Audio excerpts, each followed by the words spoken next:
చాలా స్ట్రెస్ఫుల్గా ఉంది. వర్క్ చేయడం కన్నా అందరినీ వర్క్ చేశారా లేదా అని అడగడం ఇంకా చిరాగ్గా ఉంది. నీకెలా ఉంది ఈరోజు? నాకు ఆఫీస్లో ఎలాంటి ప్రాబ్లం లేదు రుక్కు. బిజినెస్లోనే ప్రాబ్లం. చీరలు ఎవరో కొంటలా. ఇంకా నువ్వు కూడా ఒక్క చీర కూడా కొనలా.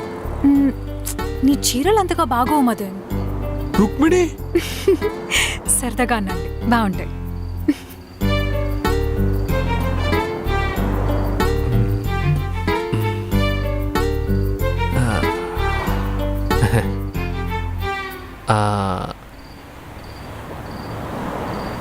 రుక్మిణి,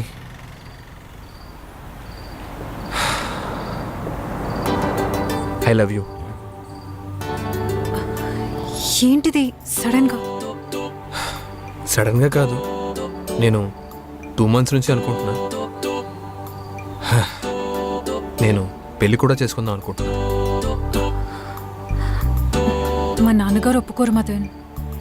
అంటే నీకు ఓకేనా రుక్మిణి? అంటే నాకు నువ్వు నచ్చావు, ఎస్. కానీ నీకు నాకు ఏజ్ గ్యాప్ ఎక్కువ. నువ్వు సిగరెట్ తాగుతావు, మందు తాగుతావు. ఇవన్నీ నాకు ప్రాబ్లం లేదు, కానీ మా నాన్నకు నచ్చవు. అవన్నీ నేను మేనేజ్ చేస్తానులే, ఏ ప్రాబ్లం ఉండదు. మీ నాన్నగారు ప్రిన్సిపలే కదా. ఏంటి మేనేజ్ చేసేది? మా నాన్నకి ఈ విషయాల్లో చాలా నాలెడ్జ్ ఎక్కువ. ఇన్ఫ్యాక్ట్ ఆయన అడిగే క్వశ్చన్స్కి నువ్వు ఆన్సర్ కూడా చేయలేవు. ఏమడుగుతారు ఏంటి? నీకే గనుక ఒక అమ్మాయి ఉంటే నువ్వు నీలాంటి వాడికి ఇచ్చి పెళ్లి చేస్తావా అని అడుగుతారు. కష్టమే ఇలాంటి క్వశ్చన్లు. కష్టే అంటావేంటి? అంటే నన్ను పెళ్లి చేసుకునే ఉద్దేశం లేదా? ఇదిగో చెప్తున్నా, మళ్ళీ మళ్ళీ లవ్ అంటే నా వల్ల కాదు. మళ్ళీ లవ్వా?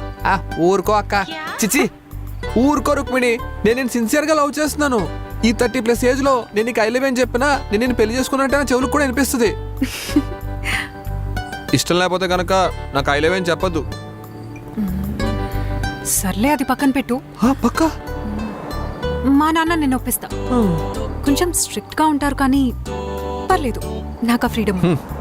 అమ్మాయిలకైతే ఫ్రీడమ్ ఇస్తారు అంటారు, అబ్బాయిలకైతే ఇప్పుడు ఫ్రీగానే ఉంటారు. పర్లేదులే, మా అమ్మ నేను ఒప్పిస్తాను. చాలా వెయిట్ చేస్తున్నా పెళ్లి కోసం. మా నాన్న కూడా. కాదు రుక్మిణి, నువ్వు నాకు ఇంకా ఐ లవ్ యూ అని చెప్పలేదు. సారీ మదన్, అది నాన్నగారు ఒప్పుకుంటారా లేదా అని ఆలోచిస్తూ ఉండిపోయా. సరే చెప్పైతే. చెప్తాగా నాన్నకి. నాన్నకి కాదు, నాకు ఐ లవ్ యూ అని.